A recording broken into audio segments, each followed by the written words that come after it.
friends, welcome to the TechListen channel. So friends, today I will talk about SilverStone's new IceMyst series.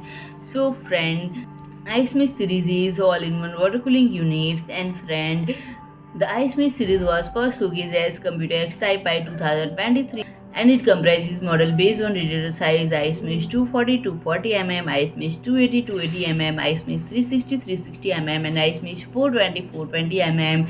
An optional fan IMF70 ARGB is available for each model. And friend, the innovative feature of the series was highlighted the addition of the IMF70 ARGB cooling fan to the water block, and the goal is to cool components such as power supply circuit, memory, and NVMe SSD heatsinks. One of the key advantages is that the multiple IMF70 ARGB fans can be stacked, rotated 360 degrees, and precisely adjusted to provide focused cooling while avoiding obstructions.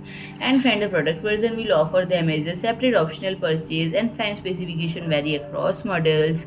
The 120 mm fan model operates at 500 to 2200 RPM, offering a maximum air volume of 75.74 CFM, maximum static pressure of 3.4 mmH2, and a noise level of 12.1 to 33.1 dBA. And on the other hand, the 140 mm fan model operates at a speed of 400 to 1750 RPM, offering a maximum air volume of 93.29 CFM, maximum static pressure of 2.39 mmH2O, and a noise level of 13.3 to 30.8 dBA. And both are equipped with a 4-pin PWM+ARGB connector and support DC channeling. So friend, if you like my video, please do like, share, and comment, and don't forget to subscribe my channel and press the bell icon.